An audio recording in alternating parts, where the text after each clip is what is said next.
इतने सारे कलाकार एक साथ मंच पे आए हुए हैं, आप लोग देख सकते हैं। हमको लग रहा है जितना पब्लिक उतना कलाकार। ये सौभाग्य की बात है हम दोनों भाइयों के लिए।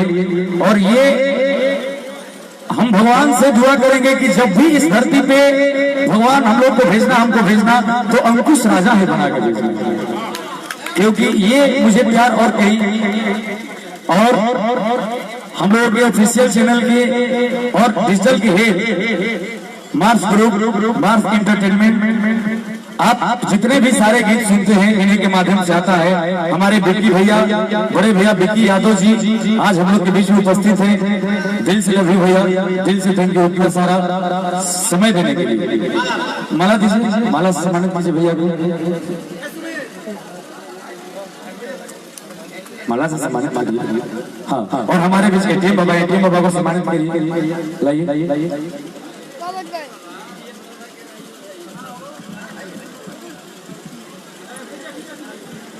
और भाई सब कैमरा चलता हूँ, एक और मालिक है बड़े। बहुत बहुत धन्यवाद है आपको, दिल से लव आप रहेंगे। ये नहीं कि अभी ऊपर खाना है एटीएम बाबा को। हाँ बिल्कुल, अब आपका जिम्मेवारी है सबको ले जाकर खाना खिलवाइए। एटीएम बाबा को पिताजी सम्मानित करेंगे। जय हमारे उमा बाबा, अच्छा हो गया। अब हाँ, हमारे बड़े भैया मनोज तिवारी जी कहाँ है? भैया आ जाए मंच पे, उनको भी उनका भी सम्मान हो जाए।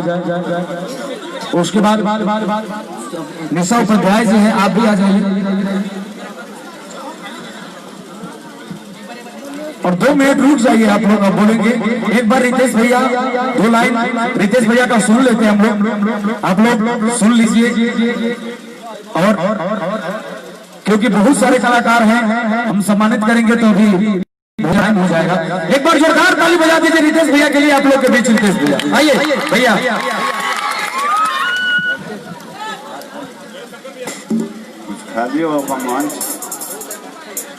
सबका के प्रणाम बा।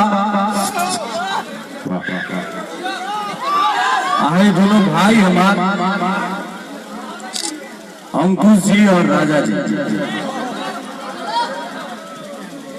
बहुत दिल के करीब बना लोग।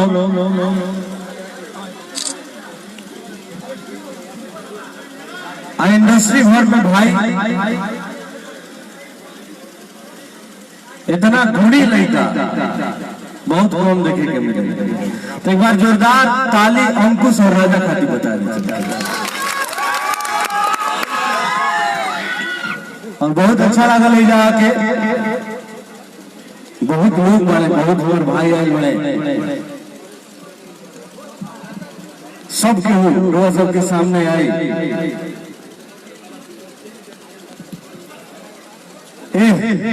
पूरा रोहतास जिला बिहार के गुमान रहे के चाहिए ऐसे भाई। एक गांव में रोज सबके गर्व रहे के चाहिए। ये भाई एक बार फिर जोरदार ताली बजा दे।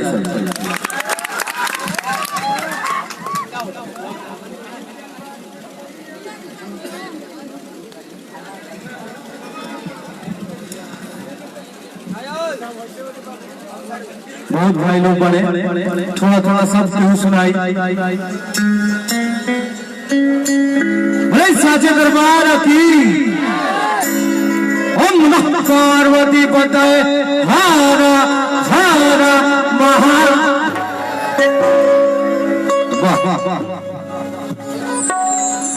कहे के बाद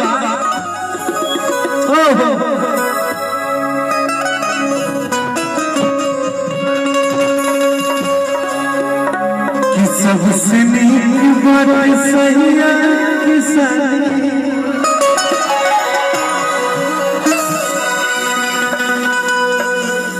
खुशी बात रउआ घरवे में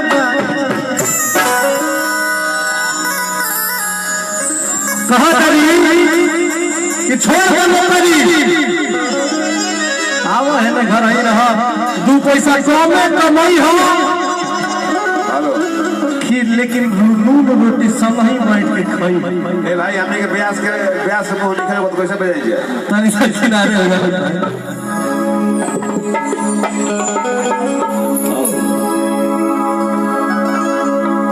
कि खुशी बात रोआ घरवे में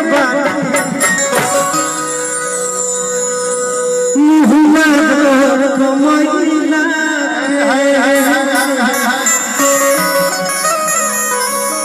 ए जी बहादुर में कोईना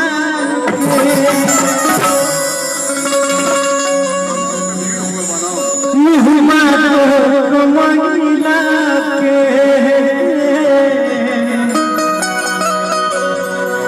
ए जी बहादुर में कोईना के सबसे बात सही किसान उसी बातें रोका खदा में सबसे बात सही किसान उसी बातें रोका खदा में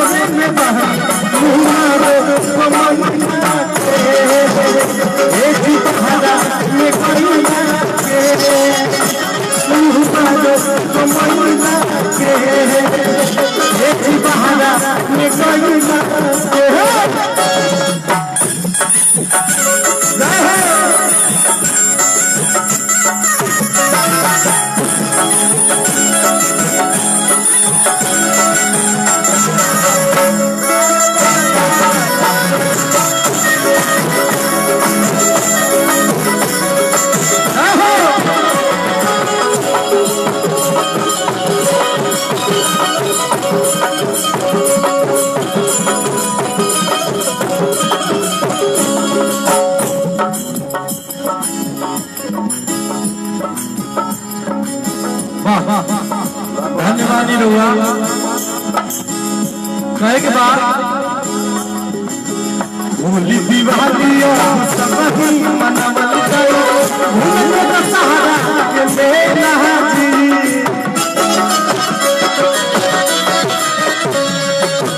होली दिवाली मनावल गयो सहारा के मेला जी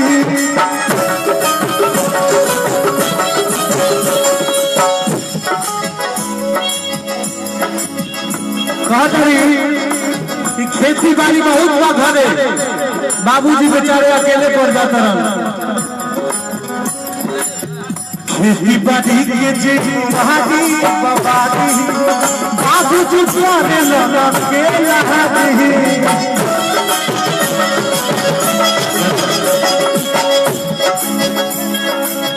खेती बाड़ी के जी बाबूजी प्यारे लगा के सैया मोहित के भरोसे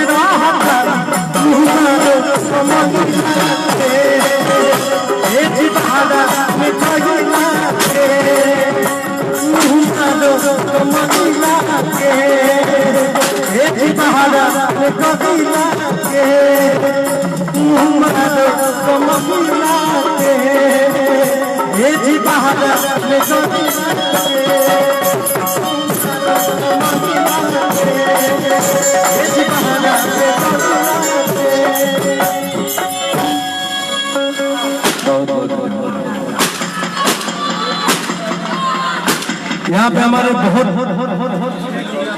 प्रिय बड़े भाई मेलू भैया, फुलन भैया,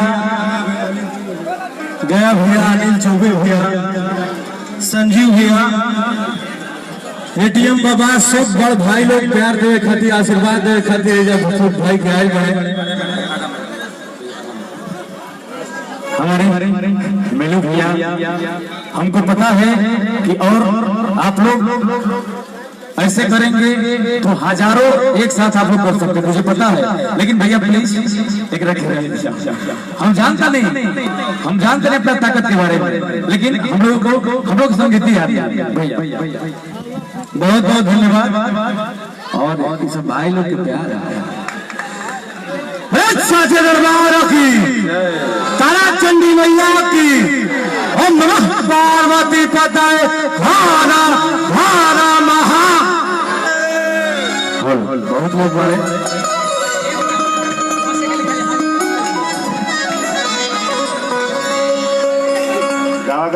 हेलो भैया से हम चाहो हर नंबर पे उसके मैंने किया टेलीफोन, हर कोई उठाया बोला हेलो बोलो, हट हुआ ब्रेक मैंने नंबर किया चेक, राइट नंबर पे रंग रंग बोल रहा हेलो कौन, हम बोल कौन, हम बोल, अरे हम बोल रहे, आपका भाई बोल रहा भाई, अरे हम बोल रहे, अरे हम बोल रहे।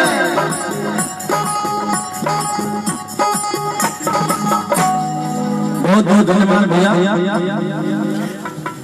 बहुत बड़ बड़ भाई लोग हमारे बड़े, छोटू भैया बड़े, छोटू छलिया जी वो ऐसा कलाकार है जो हम छोटी छोटी रही जा तो छोटू भैया के गाना बाजत रहे, तो बहुत सम्मान बा। अजय भैया हल्का मचा के गई, वो कुल गाना हमने के सुन सुन गावे सिखले वाली है, तो भैया लोग बानी जा सुनी सवेरे सब, फिर मुलाकात हुई, लव यू ऑल।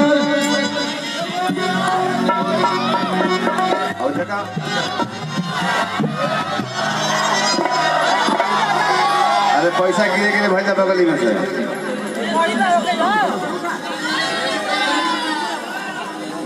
ये रितेश भाई कि जब निकले घर से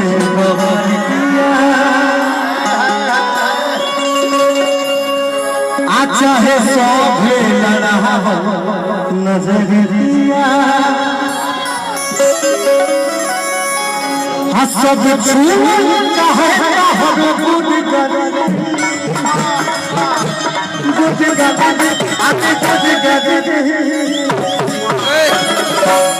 कि गोरी गोरी चुनरी का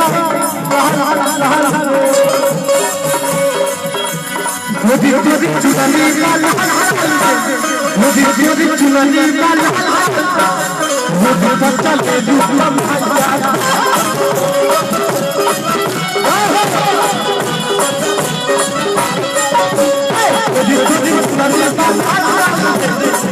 बच्चा ले दूसरा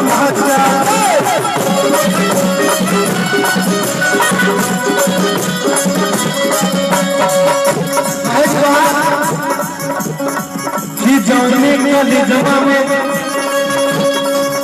काफे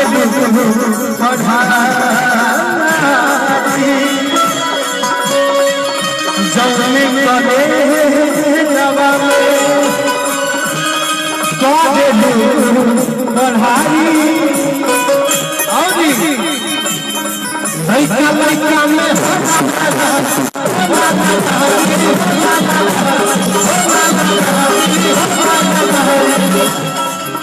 अरे जब कले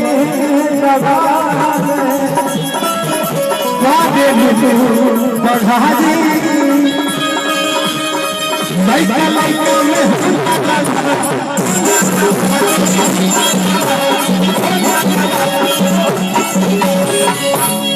कि बूढ़ा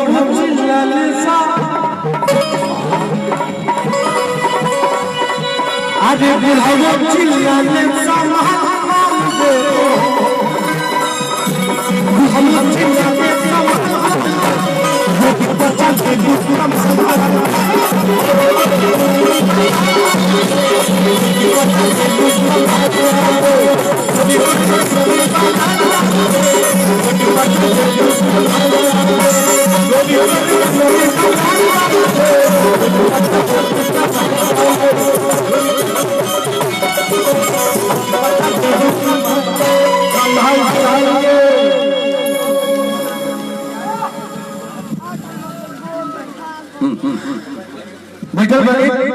खाली भोजन कर लिए फिर आई भैया, ठीक ना महादेव।